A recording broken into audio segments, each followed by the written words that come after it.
nala yiri idinku waxba lama yeelan kartaan wax ma dooran kartaan laydinma dooran karo cod ma lihdin waxba laydinma weydiinayo waana laydin xukumayaa lacagna waa laydinka qaadaya weliba halkan marka shaqo annaga noloma diro qaar ka mid ah darawallada iyo mulkiilayaasha iskarogooyinka ka shaqeeya magaalada Berbera ayaa maanta waxay cabasho ay ka muujiyeen maamulka iskaashatada iskarogooyinka ee gobolka Saaxil sidoo kalena waxay ka cawdeen lacaga laga qaado waxaana sheegeen cabashooyin tiro badan oo ay u gudbiyeen maamulka gobolka Saaxil iyo kuwa degmada Berberaba cabashooyinkoodaasi waxba laga qaban waayay waxaana xukuumadda ay ugu baaqeen in arrimahaasi ay soo farageliso isla markaasina cabashadoodani ay wax ka qabato wallahi bahda gaadiidka iskarooyinka Timberleyda ee gobolka Saaxil waxaanu ka cabanaynaa cabashada ay tahay hadii aanu leeyahay bahda iskarooyinka xafiiska iyo maamulka haysta ayaan horta cabashada wareysa ka cabanaynaa annagoo ah qayb ka tirsan gobolka Saaxil deegaankeeda degan ayaa haddana waxa noo kacay far khaldan ayana ku kacay falkaasoo ka yimi maamulka bahda iskarooyinka ee gobolka Saaxil u taliya haysta markii aan wada hadlayna way isku afgaran weynay afgarashadii dacwad baan soo gudbisanay gobolkan soo gudbisanay shanta nabadgelyada soo gudbisanay iminkana waxaanu ka cabanaynaa aanu leenahay arinta in wax noo ka qabto si degdeg ah ayaan u baahanahay wax foodo aanu kala aan wadnaaba inaatay ma jirto iyo wax dhaqan xumo gobolka kula kacayna toona ma jirto laakiin waxaan u leenahay arinta aan la eego madaxda gobolka shanta nabadgelyada waliba balasaabka maayirka maayirku xigeenka waxba aan jiris wixii ay xuquuqsaba intaas ma ayaan ka cabanaynaa wax kale oo khalad wadaana ma jirto shirkadaha magaalada aan u shaqeyno iyagoo mahadsan yihiin wax dhiba kuma hayno waana u shaqeynaa laakiin maamulkaygii guud ahaaneed bahda iskarooyinka ma ka cabanaynaa halkan isugu nimay sukaaya kare hadii aan nahay gaadiid weyda iskarogooyinka ee gobolka Berbera kuwaasoo ka soo jeeda waliba bariga Berbera waxaanu ka cabanaynaa iskaashatada ka jirta gobolka Saaxil ee iskarogooyinka taasoo aanan anigu waxba hore ugu lahayn iminkana aanan waxba ku lahayn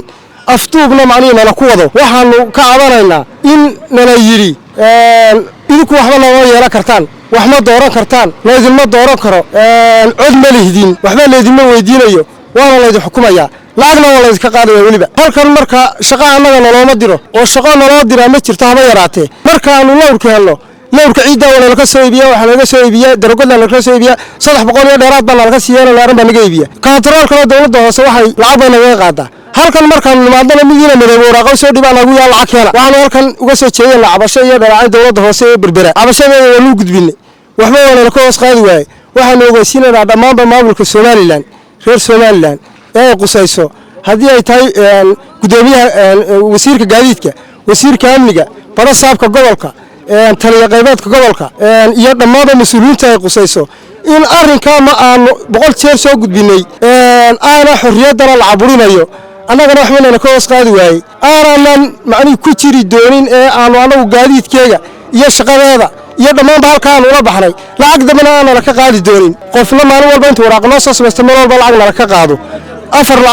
lacag ayuu la bixinaa waxa halkan isku kaaya keenay waxa weeye iskaashatada meesha ka dhisan ee iskaashatada iskarogooyinka oo aan wax alaaliyo waxaan ku leenahay jirin hore iyo dabaysatoona mar horena wax ku lahayn iminkana aan waxba ku lahayn maamulkeedana aanu garan weynay oo si kale u shaqeynayo dacwadaha iyagana aanu geysanay dhulka magaalada gobolka shanta nabadgelyada oo aanu dhiibanay oo maayirku isagoo fadhiya aanu waraaqaha ninkii aanu dhiibanay lagu yiri dabada u bax macna dacwadayada siday inaan shirkada dhaleecaynayn oo wax shirkada dhaleecaynayn oo lacag iyo wax ku leenahay aan dhaleecaynayn ee shirkaduhu mahadsan yihiin 100% laakiin aanu maamulka meesha haysta aanu ka soo horjeedno oo diidanahay waxbana aan ku lahayn iminkana aan ka mid noqonayn waxna ku yeelanayn haday gobolka tahay iyo haday maamulkan iskaashatada lagu sheegayo meesha ay tahay aanu kaga cabanayno waxa weeye 25 nin oo isku lambaraba wadanka doonayeen ku xukumaan iskaashatada haystaan